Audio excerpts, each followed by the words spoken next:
Hey, this is Yona from Field Teen Center, continuing my series of young adult book recommendations based on the 18 Pokemon types. I think there's something on this list for everyone, and these are some of the best YA novels that I know of. So I hope you'll feel inspired to check out some of the books that I've picked out for your favorite Pokemon types. Picking up right where we left off, let's talk about Dragon type. There are actually a lot of young adult novels that could fulfill this.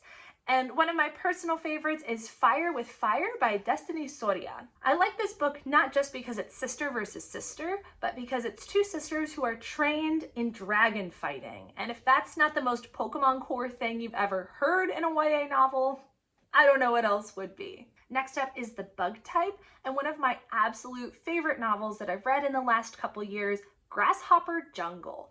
This book is bizarre, it's kind of crass and gross, and it's so funny. It's mostly about this guy who has a girlfriend he really likes, and he spends a lot of his time thinking about things he wants to do together, but also he has this best friend who's a boy, and they may or may not have kissed a couple times. That doesn't mean he's gay, right? Or does it?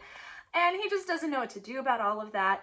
And while all of this is happening, which honestly would be plenty for a story all by itself, there's also Apocalypse by Giant Praying Mantis kicking off, and these praying mantises only want to do two things, which is to eat and make more praying mantises. So this book is why my new favorite formula for a YA love triangle requires a girl, two boys, and some giant praying mantises.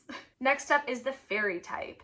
This is another category that has lots of options available in YA, but I wanted to pick a story that really highlights the trickiness and slipperiness of the Fae folk. So I went with An Enchantment of Ravens by Margaret Rogerson. This one is about a girl who is asked to paint a portrait of one of the Fae folk. And of course, this gets very tricky immediately, not just because of course we have to have romantic tension because it's a YA fantasy novel, but also because you do not want to offend the Fae folk, and she makes the fatal mistake of painting mortal sorrow into the eyes of her Fae subject. This is another darker, more atmospheric fantasy story for fans of Holly Black. Next up is the Electric type. This one was a little bit tricky. There are lots of sci-fi fantasy novels that have kind of technological things, but I wanted to really focus on something that has to do with electricity specifically, and I think I found just the thing. The Fever King by Victoria Lee is about somebody who wakes up with either magic powers or a curse, depending on how you want to look at it, and can actually control electrical things. So if you like the idea of a fantasy story about undocumented immigrants in the former US and wild viral magic and a gay romance, here it is. The next one is another one of my favorites. For the Steel type, I decided to highlight Iron Widow by Xiran Zhao. You might know of them because they're a YouTube personality. They talk about Chinese history and costuming, and they're also a great writer. So Iron Widow not only has a metallic thing in the title, but it's also a really unusual historical fiction novel because it's a reimagining of Chinese history with giant mecha robots. So if you're interested in court politics and sword fighting, but also big smash robots and a beautiful cover, check it out. This one is also a duology, so if you enjoy it, there's even more to read after. Last but definitely not least for today's video is the Dark type, and this absolutely bonkers buck wild story that I could not put down and read in one sitting. Beyond the Ruby Veil by Margaret Fitzgerald is proof that an unlikable protagonist can make for an excellent story.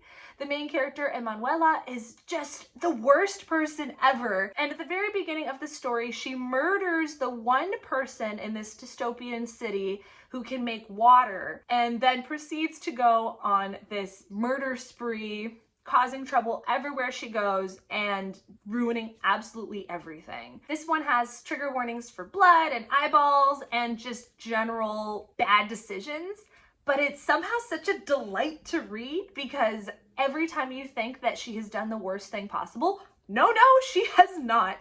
And this one really has to be read to be believed. We've got one more video left in this series after this to get to our full 18 types. So I hope you'll stick around and keep your eyes peeled for that next video. But in the meantime, if you're looking for more book recommendations, or if you just want to say hi, tell us your favorite Pokemon or something else, feel free to get in touch with us. All of our contact information is in the description box, but you can also DM us on Instagram, email us, or visit us in person at Field Teen Center.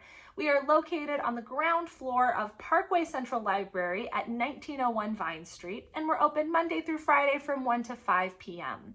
These hours can change from time to time, so for the most up-to-date information about our hours and any special events, be sure to follow us on social media and check out our website. Thanks so much for watching, and I hope you find something great to read.